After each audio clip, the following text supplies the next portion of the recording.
let's do a mock draft, shall we? The four of us are going to get together, and we are going to mock the first round. Now, mind you, these aren't exactly our teams. We're basically putting together what we would do in these respective spots in the first round of the draft. So we got together in our very highly scientific, super analytical way. We picked names out of a hat, and we determined who was going to go in what order for the first round of our draft. So you see there's going to be a 12-team draft. So you see the first 8 there. We will have 4 more picks after that. So, Michael F. Florio, you, sir, are on the clock. Should I take the whole time, like, you know, Please the do first not. pick of the real NFL draft? When you're like, come on, you've been on the clock for months. I mean, I got 25 more seconds I could use. No, there's no reason to need all that time on the first pick. I'll take Jonathan Taylor because, I mean, he's awesome. He last year led all running backs in rushing yards and touchdowns. I don't know if he'll be the RB1 per se this year, but I think of all players at the running back position, he's not only the safest bet to be top 5, but there's just less concerns with him than the other running backs. I think that's kind of the consensus, I think, among fantasy drafters this year, so no surprise. All right, Rank, it's to you.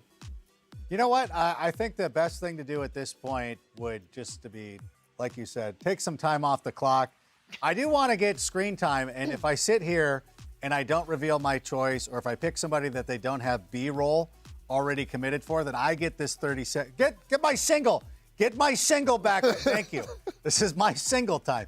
Now, I'm going to take Christian McCaffrey. I think that a lot of people are a little apprehensive because of the injuries over the last couple of years. And if you've been burned by him, then of course you're a little hesitant. But it's not like he's coming off severe, catastrophic injuries. I love the people who are like, I'm never taking Christian McCaffrey again, but they're signing up for Cam Akers. Oh, can't draft enough Cam Akers. What injury concerns you? So my thing is like, look, when he's healthy and available, there are few in this game who can match what he does. I'm taking Christian McCaffrey. Plus, if Matt Rule has an ounce of self-preservation, they're going to lean heavily on Christian McCaffrey. 100%. All right, Cynthia, you're on the clock at 3.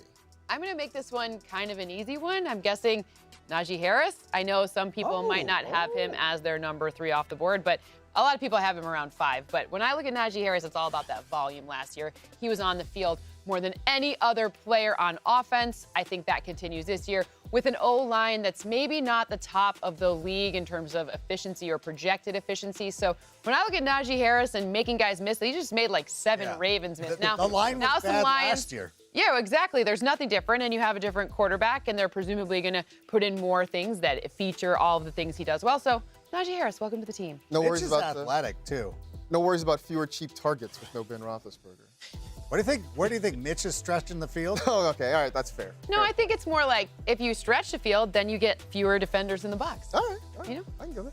All right, so I'm up now here at number 4. We've gone very running back heavy so far in this draft. I think I'm going to pivot a little bit here. Right? Maybe go off menu a little bit. It's not quite getting the the 4x4 at a certain local burger place, but I'm going to go Justin Jefferson. Oh, I don't know. You just did. I'm going to say Justin Jefferson, though, right here, right? I think this is a good spot to maybe think about going with a wide receiver. I know there's another wide receiver that's very popular in this spot, but I'm looking at the guy who's got a new coach in Kevin O'Connell, who really can open some things up for him, who I don't think has hit his ceiling yet, despite how good he's been. So I'll take the shot and take him at number 4. Yeah, and I now get to go at number 5. You said there was another wide receiver that's pretty popular in that pick. I'll take Cooper Kupp. Last year's by far best wide receiver. I don't know if he's going to duplicate what he did last year, but much like Jonathan Taylor in the sense of like he is the safest at his position, that's Cooper Kupp. Like Cooper Kupp will be top 5 this year as long as Matthew Stafford stays healthy, and I get all those fantasy points on my team now. What is the scoring system? Were you going PPR? I guess that should be important. It is now the official standard of NFL.com league. So let's change that. Can we change that? I Why not have the authority to change that? Let's go half point PPR. I mean, not right now. But I mean in the future. All right. Well, tell Aaron, our kid who's running our league. While we're working that out, You forced you're him, on the I clock hear. right I guess now. I'm the commissioner. I guess I'm Oh, wait, the is it my commissioner. time? It's your turn. Oh, my gosh, hold on. Stop, everybody. I'm going to go with Dalvin Cook.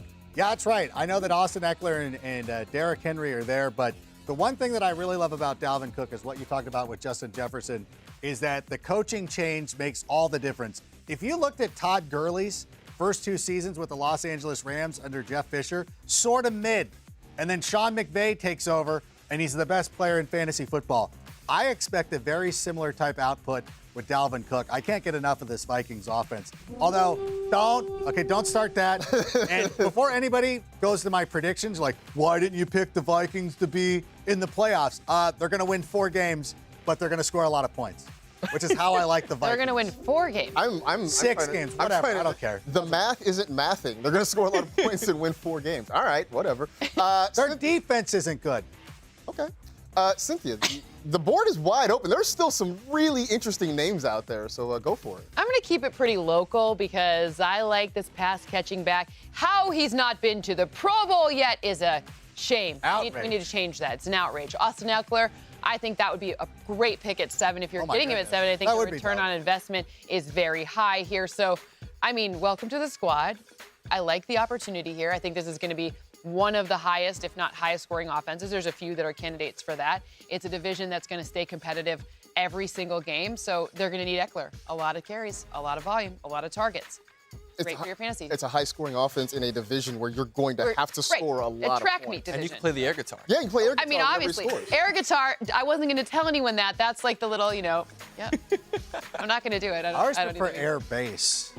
But not an upright bass. I'll be like the Not air a drum. standing bass. I'll be the air A drums. little air bass. Marcus, All right. on the hi-hat. So, this is, we did that weird Charlie Brown Christmas band thing last year. This is like that. All right, guys, I'm back on the clock here, right, at number 8. There's a lot of places I can go. I went wide receiver, not that they're both my teams, but I did go wide receiver earlier, and there's certainly an argument to be made that there's another wide receiver that I could take off the board, but instead, I'm actually going to go running back here, and I'm going to go. Oh, you missed your pick. I'm going to take. Stop it. I'm going Derrick Devontae Henry. Adams. I'm going Derrick Henry here at this point. Oh, well, you would take him. So we were getting different people anyway. It's fine. Okay. I'm going to go with Derrick Henry here because there are, to me, 2 running backs in the NFL who can finish number 1 at the position without being a major pass catcher. One is Jonathan Taylor, who went number 1 overall. The other one is Derrick Henry. Yep. But the good upside is that last year, before he got hurt, he was on pace to shatter his career high in reception. So if they still continue to use him like that in the passing game and he runs the way Derrick Henry can run,